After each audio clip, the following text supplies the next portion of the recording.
Hola, ¿qué tal? Bienvenidos al podcast de Naticum. Esto es Muy de Abogados. El día de hoy nos acompaña el licenciado Rogelio Leal Mota, quien es juez segundo de distrito en el estado de Yucatán. Bienvenidos.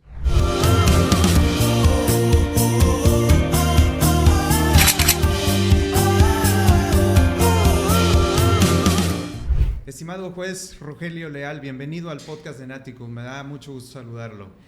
Muchas gracias, es un honor estar aquí con ustedes. Les agradezco el espacio, los micrófonos y el poder estar en este espacio para compartir un poco de lo que hace un juez de distrito.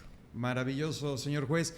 Pues para nosotros es muy importante por el contexto en el que nos encontramos. Indudablemente que la reforma judicial que impulsó o que está impulsando el Ejecutivo Federal, pues no solo, creo yo, vendrán cambios importantes en el sistema de justicia, sino verdaderamente vendrá un cambio de paradigma.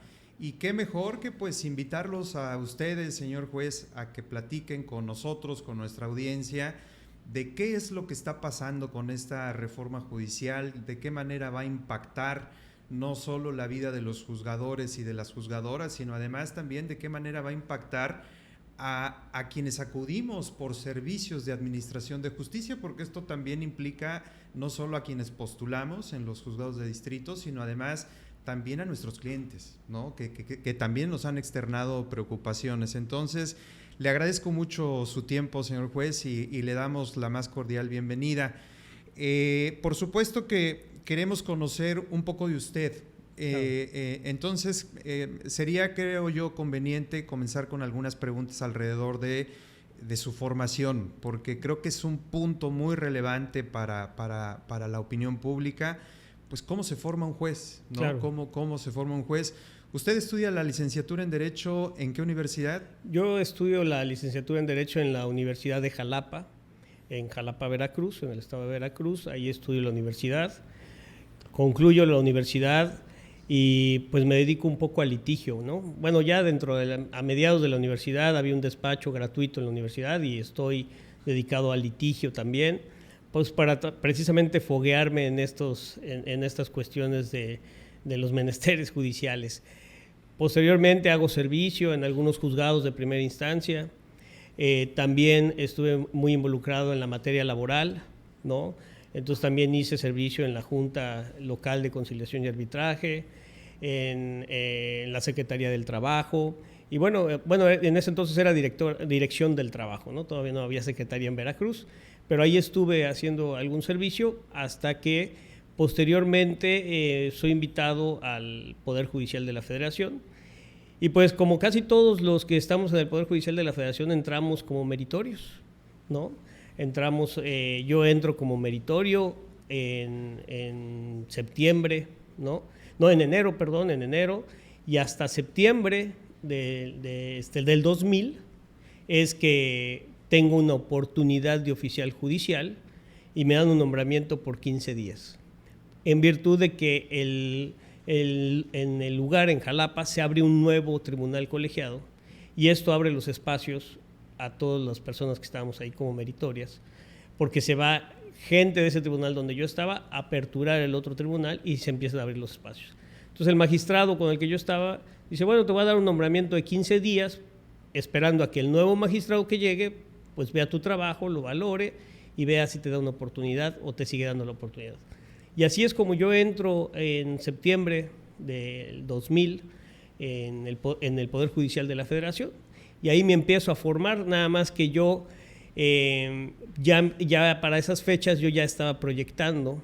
Entonces cuando llega el magistrado yo le digo, ¿sabe qué, magistrado? Me permite, aunque yo soy oficial judicial, ya estoy proyectando, me permite realizar proyectos. Me dice, bueno, pues a ver si es cierto, ¿no? A ver qué, pásamelos, ¿no?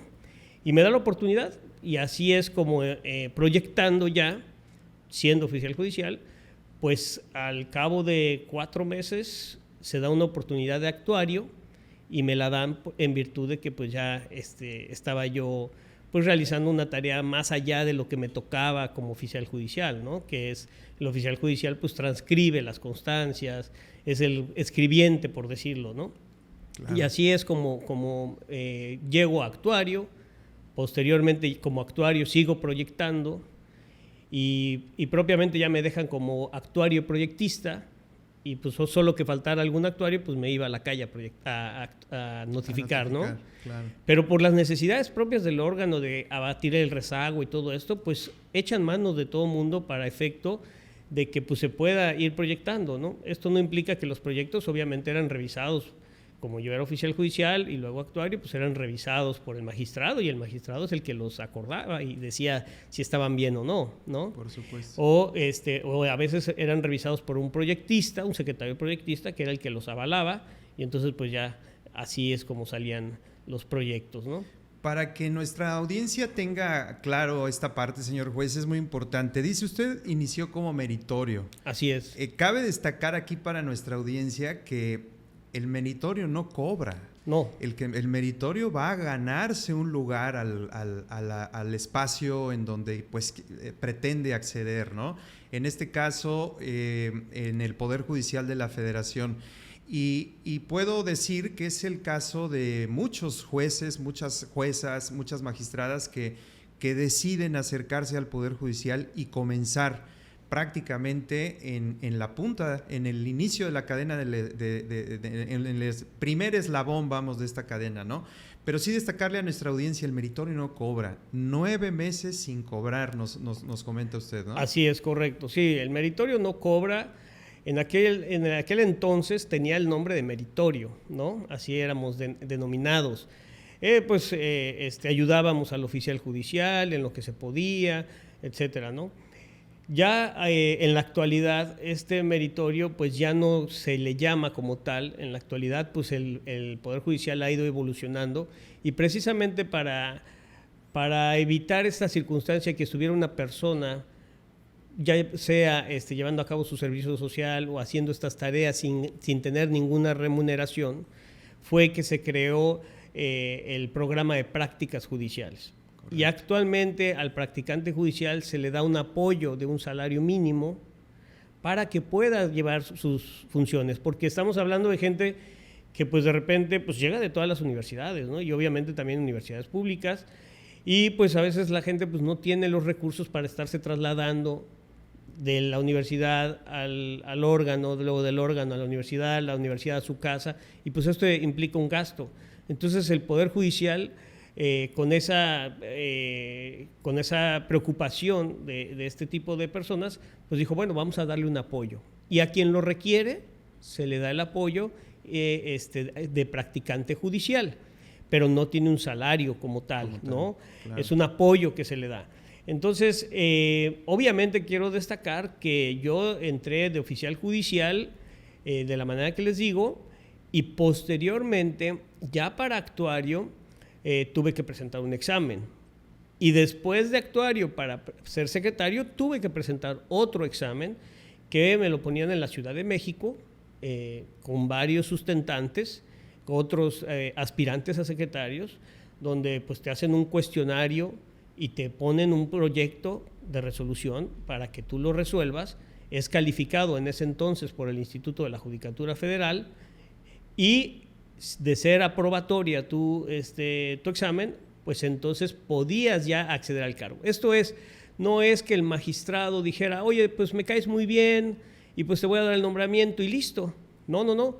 Aunque el magistrado dijera, oye, te quiero como mi secretario, yo te propongo para que seas secretario, pero tienes que pasar los exámenes. Si no pasas los exámenes, pues aunque al magistrado le caigas bien y te quiere en su plantilla, no puedes acceder al cargo. De tal manera que actualmente, incluso para ser oficial judicial ahora, necesitas un examen. Entonces, toda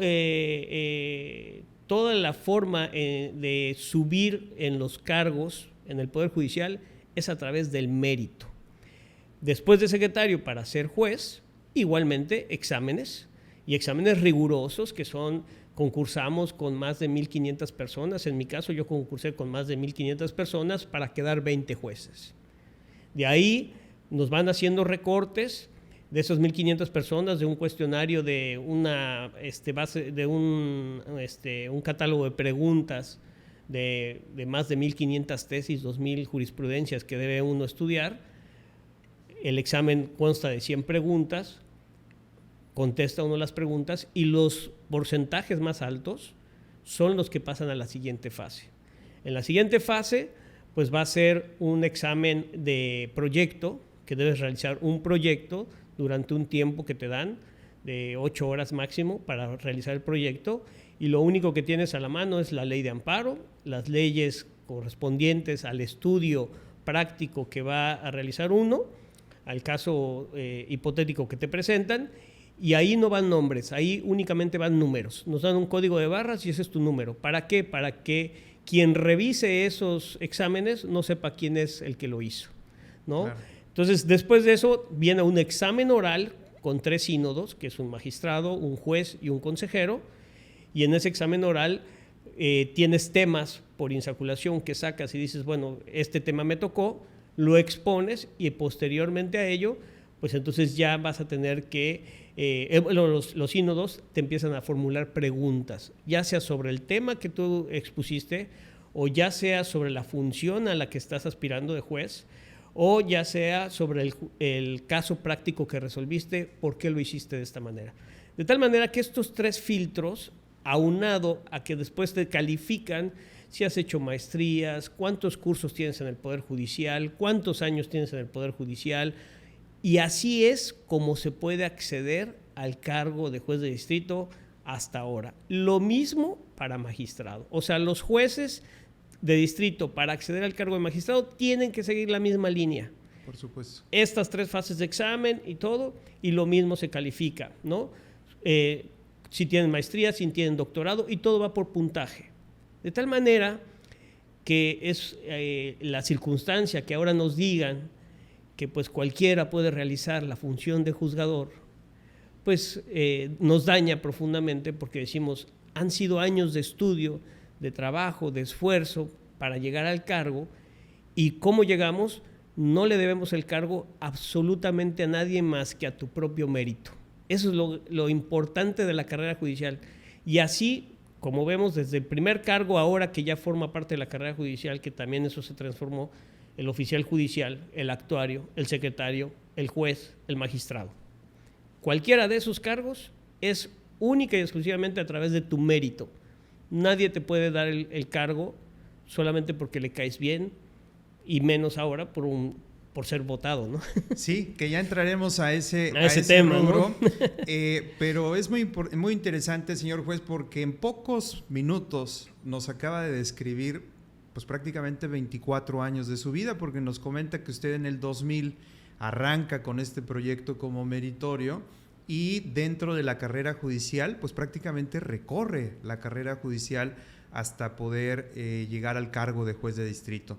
Indudablemente que toda esta trayectoria, todos estos 24 años, como usted bien indica, de elaborar proyectos de sentencia, de someterlos a revisión de quienes en su momento fueron sus jefes, magistradas, magistrados, pues indudablemente que eso va formando a nuestros futuros juzgadores.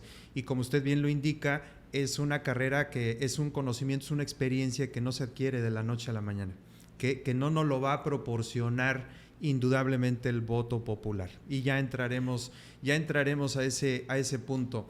Ya como juzgador, señor juez, ¿cuál es la situación más compleja a la que se enfrenta un juzgador? Es decir, no es sencillo sentarse y resolver un conflicto. ¿Cuál considera usted que ha sido tal vez de los momentos que usted pudiera identificar dentro de su carrera ya como juzgador? ¿Cuál ha sido el momento que usted dice, caramba, hoy sí se reflejó mi experiencia al momento de resolver? Pues yo creo que son varios momentos, ¿no? Desde el principio en que, pues que uno se va formando. Yo, por ejemplo, como secretario del Tribunal Colegiado, yo decía, pues tenemos examen cada semana porque pasabas tus proyectos y esperabas que el magistrado te los aprobara. Y si no te los aprobaba 3 proyectos que pasabas, pues estabas en hilo de que te despidiera, ¿no? Entonces, y como secretario vives asuntos que te llegan muy fuerte porque son vidas de personas que pues tú estás proyectando sobre una resolución que puede ser impactante para él. Ya posteriormente, pues tuve que estudiar la carrera, la maestría, estando ya como secretario para poder aspirar a ser juez, logro la maestría, y ya como juez el momento crítico es pues cuando llegas ya al cargo y te tienes que asumir como responsable de todo lo que tú digas. Hay muchos asuntos, una infinidad de asuntos en los que en la soledad de tu juzgado tienes que resolver, porque tienes que verificar toda tu experiencia. Uno de los asuntos más críticos o que pues te llevan a ser más crítico, a empeñar todo el conocimiento, pues es cuando hay menores, ¿no? O cuando es un tema indígena, o cuando es un tema de grupos de categoría sospechosa, de los grupos minoritarios, en donde tienes que echar mano de todo. Además, quiero decirte que no es llegar al cargo y ya quedarte sentado ahí y resolver, ¿no? Nos están capacitando constantemente, muchas capacitaciones. Yo tuve que tomar un curso de infancia para juzgar con perspectiva de infancia, para juzgar con perspectiva de género. Cuando se modificó la Constitución en el 2011, nos dieron cursos muy amplios sobre los derechos fundamentales, sobre los derechos humanos, cómo debíamos atenderlos, cómo debíamos de resolver. Ahora, como jueces interamericanos propiamente, ¿no? Porque íbamos a tener que empezar a utilizar la Convención Americana de Derechos Humanos, todos los tratados internacionales. Entonces, cada caso es distinto, muy importante, y en cada caso creo que le tiene que poner uno mucho empeño en la experiencia, porque estás resolviendo vidas. Pareciera que dijera uno, oye, pues es que nada más en los de libertad. No, hay a veces en que estás resolviendo un caso civil donde estás jugando con el patrimonio, o no estás jugando, sino estás resolviendo el patrimonio de las personas, y que eso puede ser todo para esa persona. Lo mismo que una madre que está pidiendo que le sea devuelto su hijo por parte del padre que se lo llevó, y que ella lo requiere y que necesita estar con él, y que el niño está sufriendo porque no está bajo las condiciones en las que estaba viviendo, y tienes que hacerte cargo de eso, y tienes que echar mano de todo tu conocimiento, de juzgar con perspectiva de género en cuestiones que ves que hay una desigualdad terrible entre un hombre y una mujer, y entonces tienes que determinar si efectivamente estás impartiendo justicia de manera adecuada, o tienes que echar mano precisamente de estos instrumentos internacionales y apartarte de lo que preconcebidamente tenías, para ahora, con ese conocimiento y con esa capacitación, tienes que echar mano de esas nuevas herramientas para hacer justicia, ¿no? Y a veces, pues estás innovando incluso, porque nadie ha dicho nada al respecto, pero lo tienes que hacer, ¿no? Como un asunto, varios asuntos que me tocaron. Bueno, en Quintana Roo fue un asunto que yo determiné sobre el derecho al agua, ¿no? Sobre el derecho a la doble instancia. En Quintana Roo también determiné algo al respecto.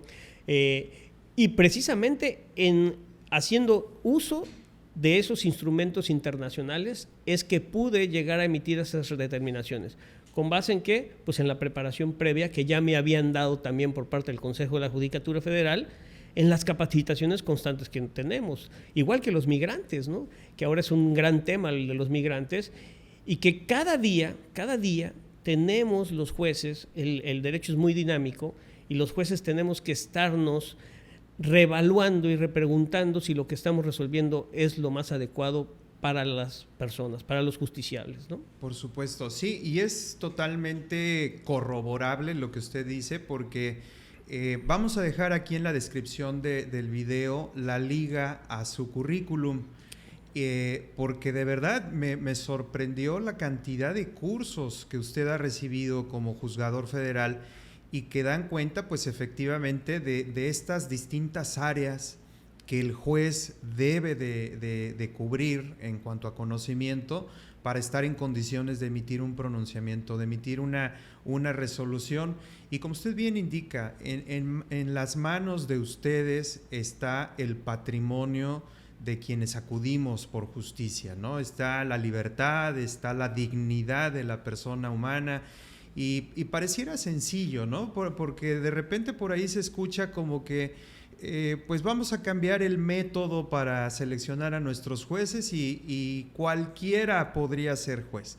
Me parece que estamos muy lejos de que eso ocurra. Estamos muy lejos de que eso ocurra, Y con esto quisiera dar pauta para hablar un poquito acerca de la reforma judicial. Claro. Indudablemente que el presidente de la República tiene una visión acerca del Poder Judicial, respetable por supuesto, pero lo que nos preocupa es que no solo tiene una visión, sino que además acciona sus facultades constitucionales, remitiendo pues esta iniciativa al Congreso para su discusión. En su consideración, ¿cuáles serían las notas distintivas, las notas que preocupan al Poder Judicial de esta iniciativa constitucional? Bueno, aquí tenemos varios aspectos sobre la reforma, pero tenemos dos ejes centrales, ¿no? Uno es la forma de designación de los jueces, o sea, jueces y magistrados, ministros, ¿no? Estoy hablando juzgadores en general. Así es. La forma de designación, en la que pues propiamente se acaba con la carrera judicial, ya no importará la carrera judicial, no importará todo este andamiaje que te platico de experiencia que te va dando la sensibilidad, ¿no? Para juzgar, porque muchas veces es eso, la sensibilidad. Al atender tantos asuntos que has traído atrás resolviendo, te va a dar una sensibilidad que eso solamente la experiencia y los años te lo pueden otorgar. Entonces, el hecho de que se baje, incluso ahorita la edad, ya en esta reforma se quita la edad de 35 años como mínimo para acceder al cargo de ministro, y se establece que pues una persona que salió de la universidad con un promedio de 8 pueda acceder a uno de esos cargos tan honorables como son y de especialización que se espera tenga el máximo tribunal del país, que va a regir los criterios de toda la República, es inaudito. Entonces, esta forma de designación, y ahora incluso por una tómbola, por una insaculación ahí que de repente escogimos 5 tú, 5 yo, 5 tal, 5 diputados, 5 senadores, 5 el presidente, 10 el presidente, 10 la Corte, y los metemos en una tómbola, sacamos uno y este va a ser el nuevo ministro. ¡Wow! O sea, ¿y dónde está el conocimiento que debe tener para llegar al cargo? Y que va a emitir esos criterios que van a regir para toda la República Mexicana, ¿no? Entonces, esa forma de designación, y que lo mismo se va a repetir en mayor cantidad de participantes, pero que se necesiten por cada cámara, y esto van a tener que ser menores, pero lo mismo va a ocurrir para magistrados, para jueces, y no solo federales, sino de todo el país, porque estamos hablando, ahorita el tema es la federación, pero de ahí vienen los juzgados locales, y a los jueces locales les van a aplicar la misma, ¿no? En toda la República. Entonces, no puede ser posible que vaya a caer la justicia en manos inexpertas, porque, como digo, está en juego la vida de las personas. Entonces, este es un gran tema, la forma de designación de los jueces, que rompe completamente con la carrera judicial. Otro tema es la independencia judicial, porque la forma en que está redactada la reforma está muy codependiente del Senado de la República. Y posteriormente, el otro gran tema es la creación del Tribunal de Disciplina, porque se va a dividir el Consejo, el Consejo desaparece y se crea un órgano de administración y un Tribunal de Disciplina. Y este Tribunal de Disciplina dice que va a vigilar el actuar de los jueces en el dictado de sus sentencias, pero en un tema muy amplio como es que resuelvan atendiendo al interés público, que es un concepto muy amplio. Jueces de amparo atendemos actos contra autoridades. Y muchas veces, pues la autoridad dice que esto es de interés público. Y aún así, nosotros tenemos que velar por el derecho fundamental de la persona, que está por encima de ese derecho, de ese interés público. Entonces, no es posible que ahora digas, bueno, es que todos los actos de autoridad se entiende en principio que es por interés público. Entonces, oye, voy a pasar una carretera por aquí, oye, me vas a destruir mi casa, no me estás expropiando la casa, no me vas a pagar justo, todo, no importa porque es de interés público. Y el juez estará atado de manos para decir, pues es que si no resuelvo como quiere el gobierno, voy a ser destituido, o me van a acusar al Ministerio Público por incurrir en algún delito que te puedan inventar. Entonces, ese es el gran problema, ¿no? Y esto todo conlleva la independencia judicial, por supuesto, que ahí es donde está el punto medular, ¿no?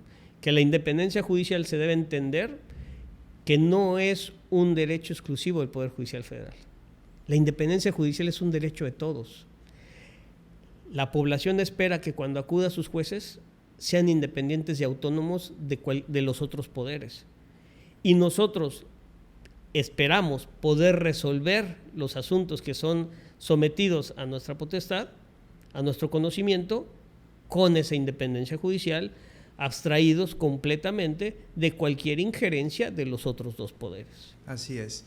Sí, recapitulando en esta parte, como usted bien indica, viene una propuesta para reconfigurar el sistema de nombramientos dentro del Poder Judicial de la Federación y preocupa mucho que nuestra Corte, como usted bien lo indicó, vaya a conformarse, vaya a integrarse por personas pues que no tengan la experiencia suficiente para resolver los temas más importantes del país. Cabe destacar para quienes no son abogados y que nos escuchan que México, la Suprema Corte Mexicana ha sido un referente en Latinoamérica, ¿no? Desde aquellos libros de don Felipe Tena Ramírez, que después prácticamente se convirtieron en jurisprudencia todos, sí. ¿No?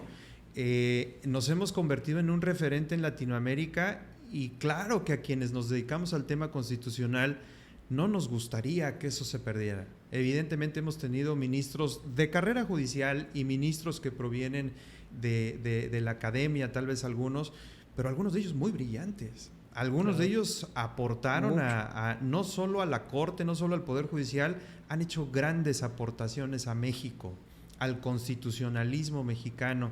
Y claro, el hoy abrir la oportunidad para que personas sin experiencia lleguen, pues por supuesto que nos preocupa y por supuesto que eso tenemos que analizarlo y tenemos que discutirlo. Hay un aspecto que particularmente al foro nos ha llamado mucho la atención. Prácticamente la iniciativa originalmente planteaba: en este momento cesan los nombramientos de todos los jueces, de todos los magistrados, nos sometemos a este procedimiento de voto directo, de voto por la ciudadanía y parece que se dieron un poco ahí, ¿no? Parece que la mitad en 2025 y un número adicional en 2027. Pero me gustaría primero, señor juez, preguntarle ¿cómo impacta eso en la persona? Es decir, usted nos acaba de explicar, yo tengo 24 años en esta carrera,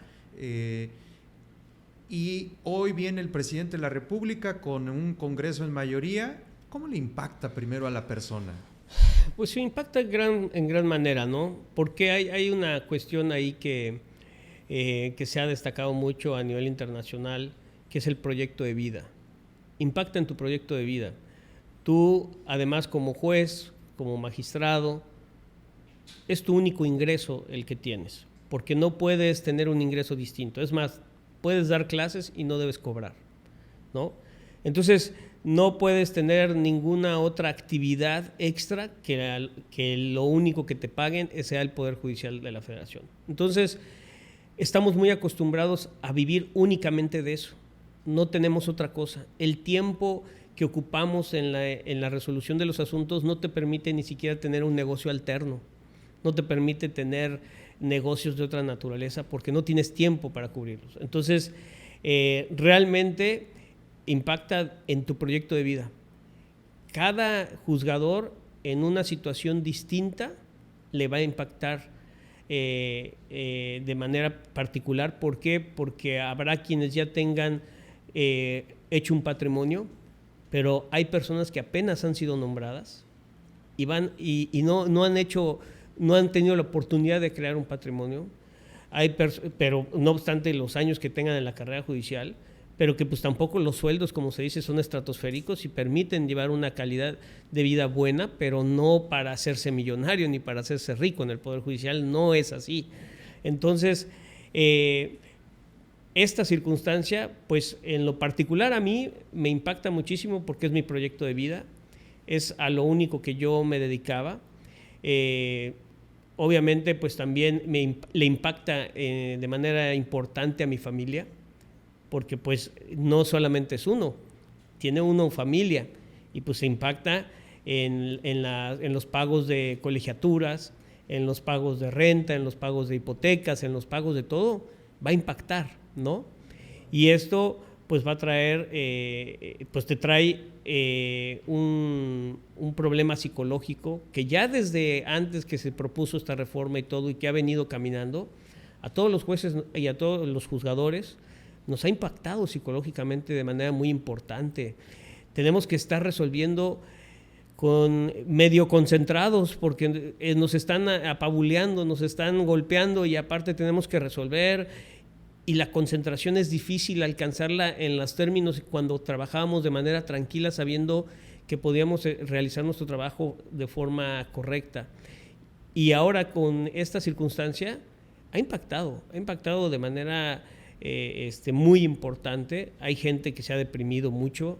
Ha habido compañeros que desgraciadamente incluso les han dado paros cardíacos y han fallecido. O sea, eso se debe decir, porque incluso una juez, recuerdo que se vio, le dio un paro cardíaco en audiencia. Entonces, ha impactado muchísimo. ¿De qué forma? Pues cada quien de manera distinta, atendiendo a las particularidades de su vida, ¿no? Pero la gran mayoría vivimos solamente de esto. Nos dedicamos a esto con mucho cariño, con mucho amor, con mucha entereza, y pues que ahora te lo quiten de un plumazo es sumamente, te trastorna mucho, ¿no? Y que además salimos y tenemos la prohibición de no poder litigar ni poder hacer otra cosa durante 2 años. Entonces, pues algo, ¿ya qué me dedico, no? ¿Y ahora de qué voy a hacer, no? Entonces es el gran cuestionamiento de todos. Y ahora salimos y ¿qué hacemos? ¿Qué vamos a hacer? ¿No? Entonces es muy impactante. Pues por supuesto es importante que a partir de esta propuesta de reforma constitucional se pretenda, permítame usted, señor juez, esta expresión, cesar a los jueces, ¿no? Porque en los hechos eso es lo que va a suceder.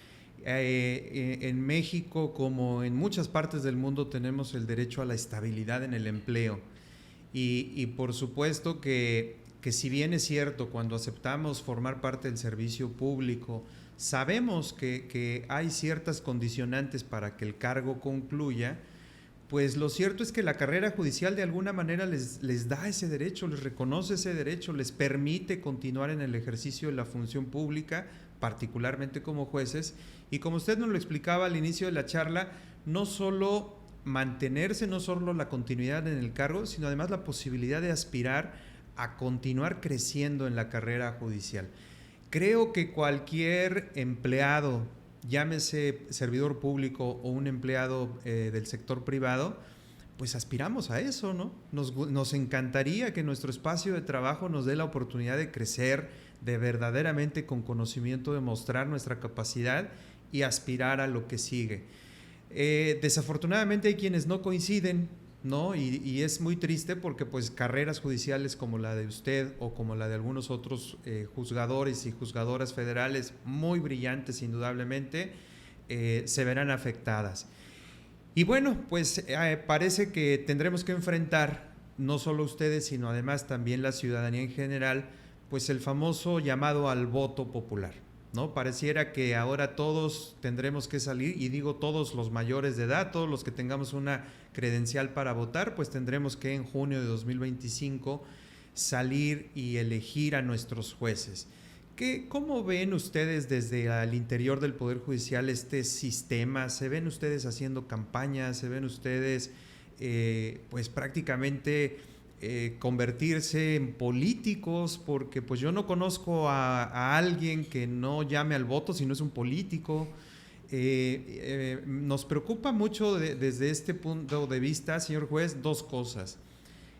¿Cómo se van a comprometer los candidatos? Porque pues realmente a la ciudadanía se le convence con compromisos. Y 2, el riesgo de captura del órgano. Indudablemente que hay grupos empresariales, hay grupos políticos y lo más delicado, hay también crimen que pudiera estar detrás de las elecciones. ¿Qué opinan ustedes al interior de este sistema?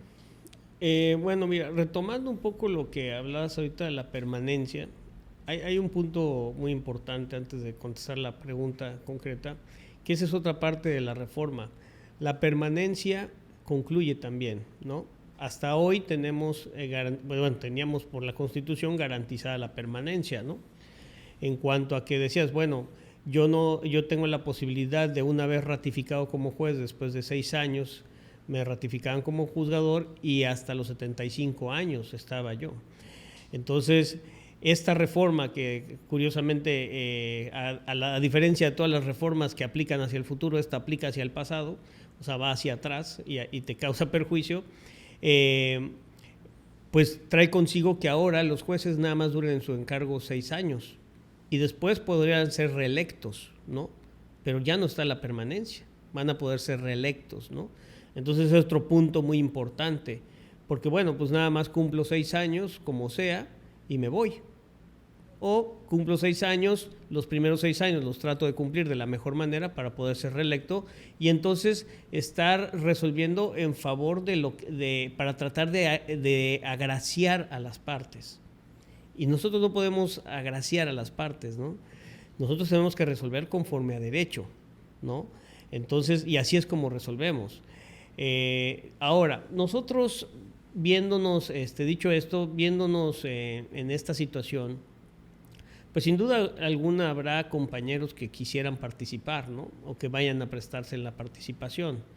Pero aquí hay un punto clave de estrategia jurídica para la impugnación de esto a niveles internacionales, porque, pues como sabemos, ante una reforma constitucional no hay instrumento en México que pueda por el cual pueda combatirse, ¿no?, la inconstitucionalidad de la Constitución.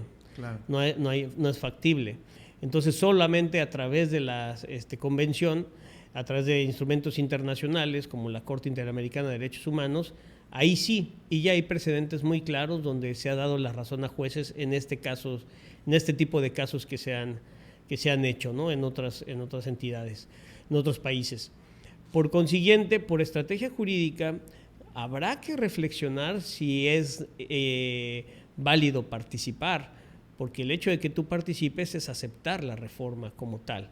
Entonces, es una cuestión de estrategia jurídica también que tendrá que ponderarse y analizarse por cada juzgador si va a participar o no, ¿no?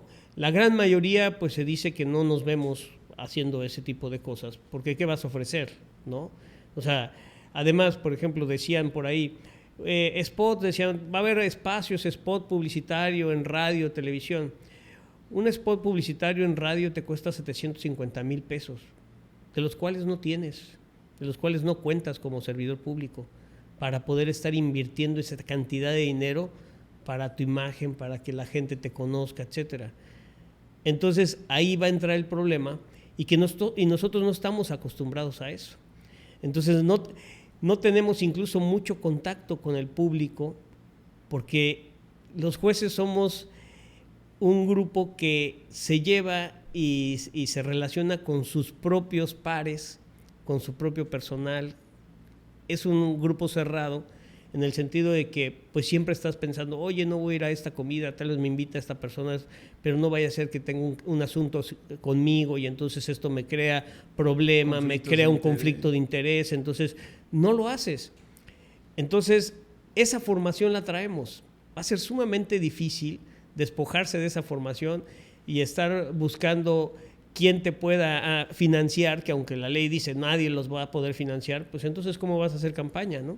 Es casi imposible. Entonces de ahí van a venir gente externa que no trae esa idiosincrasia, que no trae esa formación y que bien va a poder estar siendo respaldada económicamente para hacer publicidad y para hacer otro tipo de cosas. Y esto pone en grave peligro porque pues puede llegar jueces a modo por el narcotráfico, jueces a modo de potentados económicos importantes como empresarios que quisieran financiar la campaña de alguien, que saben que una vez que va a llegar, pues los va a beneficiar. Aunado a un punto clave de la reforma que dice, el juez que sea designado para ese lugar no podrá ser cambiado de adscripción.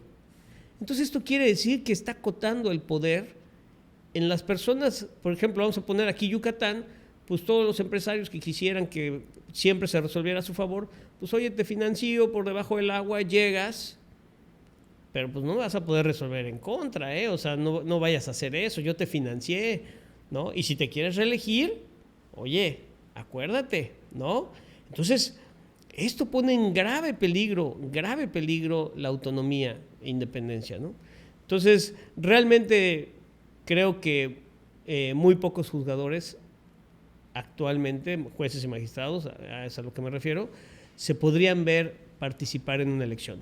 Que la reforma dice que nos van a meter a la participación, La reforma dice, los van a incluir en las listas, que no vamos a tener que presentar el ensayo ni los 4 recomendaciones o 5 recomendaciones de los vecinos de que somos honorables, como se pide para los demás. Digo, nos saltan de eso, pero dice, salvo que quieran declinar, ¿no?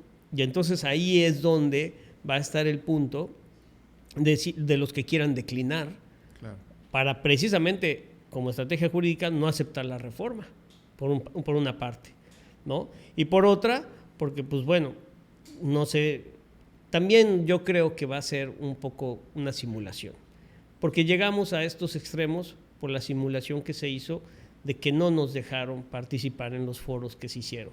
Totalmente. Cerraban micrófonos, no dejaron entrar a varios compañeros, y la reforma no trae un ápice de las propuestas que se hicieron por parte de los que sí pudieron hablar, no trae absolutamente nada. Entonces realmente el supuesto espacio que nos dieron fue una mera simulación, y yo casi estoy convencido que esta forma de elección es una mera simulación para que participes, pero realmente no vas a llegar, porque al final de cuentas quien va a verificar esas listas es el Senado, y él es el que va a recortar quiénes sí van y quiénes no van, y si son muchos, además a través de la tómbola, ¿no? Que dicen, y este va a salir. Entonces, realmente no lo veo tampoco como un procedimiento muy transparente que vaya a ser, en donde pueda uno aspirar a decir, tengo una posibilidad, ¿no? Claro, claro. Sí, definitivamente aspectos muy preocupantes, señor juez, porque esta reconfiguración en el sistema de nombramientos no solo implica pues esta serie de dudas, como usted acaba de indicar, el tema del presupuesto, ese es un tema el tema de los recursos con los que se va a hacer campaña, pues indudablemente que si se veda la posibilidad de que haya recurso público, haya recurso privado, pues tampoco se entiende y cómo entonces lo voy a hacer. Eso abre opacidad, eso abre espacio a todos esos intereses que pudieran influir en una elección. Y ya para ir cerrando nuestra charla, señor juez, comentaba usted un punto muy importante. La instancia es el Sistema Interamericano de Derechos Humanos. Escuchábamos ya en estos días, al parecer ya un grupo muy importante de juzgadoras y juzgadores ya acudieron a la Comisión Interamericana. ¿Son esos los medios de impugnación? ¿Habrá algo más que se intentará? Sí, bueno, recordemos que primero tenemos que agotar los recursos a nivel, en nivel sede, ¿no? A nivel nacional, para poder tener posteriormente acceso a los recursos extraordinarios internacionales. Entonces seguramente pues se tendrán que agotar primero los recursos en sede nacional, en sede estatal, y posteriormente pues ya agotar los recursos que sean en sede internacional, ¿no? Correcto. Por la exigencia precisamente de la Corte Interamericana de agotar primero siempre los recursos en sede nacional. Creo que esta es una lucha que estamos dando desde un ámbito del que no conocemos, que es el político, y estos paros y estas formas, que es novedoso completamente para nosotros, pero está también la lucha jurídica, que sí estamos entablando, que sí se está analizando seriamente, que sí hay grupos importantes, como la que ya se presentó del artículo 41, ¿no? En donde pues se hace la solicitud de la revisión por parte de la Convención que pida a México qué es lo que está pasando con esta reforma, y pues ya se instrumentó eso, ¿no? Las medidas cautelares no han sido necesarias hasta en tanto pues no exista violencia hacia nosotros, pero en cuanto exista algún tipo de violencia que se nos pudiera estar infringiendo por parte del Estado o por otros grupos, pues entonces tendrán que venir las medidas cautelares a nivel internacional, la solicitud de las mismas, y en fin, todo lo que pueda hacer la defensa, ¿no? Porque aquí recordemos que estamos peleando, sí, la independencia judicial de la población, de todos los mexicanos, de ese derecho fundamental, pero también estamos defendiendo la independencia judicial al interior y derechos laborales, ¿no? Porque también está la base trabajadora que está siendo enormemente afectada porque se acaba la carrera judicial para ellos, la posibilidad de accesar a juez o magistrado a través de esa carrera judicial y los demás derechos laborales que se están viendo afectados a todos, ¿no? Tanto a la base trabajadora como a nosotros como titulares, pues también se nos están afectando, ¿no? Por supuesto, y complementando lo que usted comenta, le quiero compartir que quienes formamos parte de las barras, quienes estamos preocupados por el tema de la reforma, también haremos lo propio, ¿no? También nos corresponde contribuir. A mí particularmente todo lo que yo he visto en redes sociales y en noticieros me deja en dos escenarios distintos, señor juez, y se lo quiero externar aquí. Primero, me da mucho gusto ver unidad en el Poder Judicial de la Federación. Todos los circuitos judiciales han salido a manifestarse y se ve esa unidad al interior del Poder Judicial de la Federación.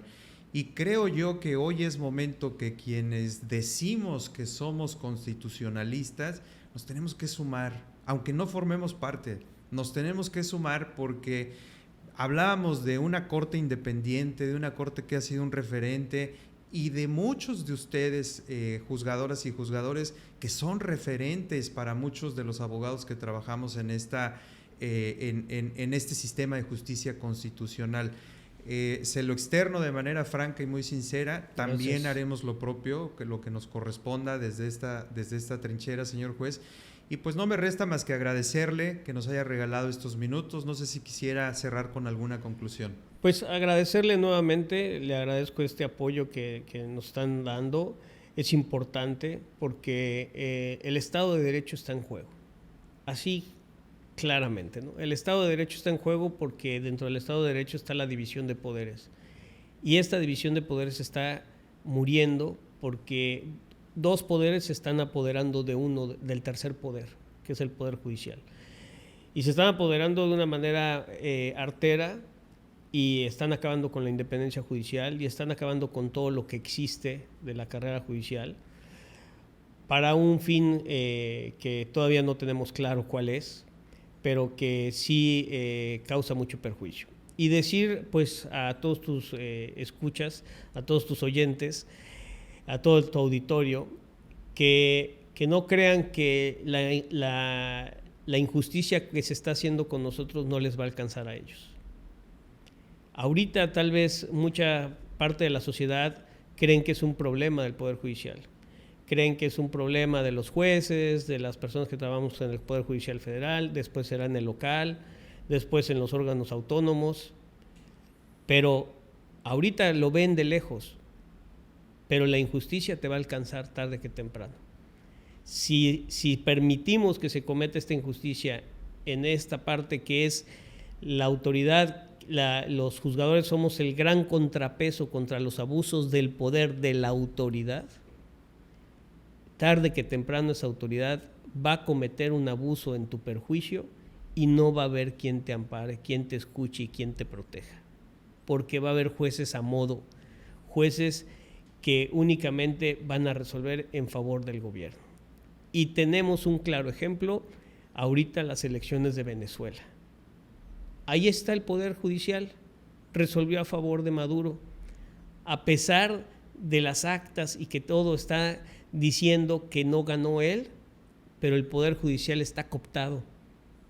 El Poder Judicial ya pertenece al Poder Ejecutivo en Venezuela. Y entonces, ¿cuál fue la resolución del Poder Judicial? No fue autónoma ni independiente, sino dijeron, no, sí reconocemos que él ganó. Cuando todo parece indicar por las actas y por todo lo que está, que no fue así. Entonces, nada más falta dar un vistazo a lo que está en otros lugares para darse cuenta lo que puede suceder en México.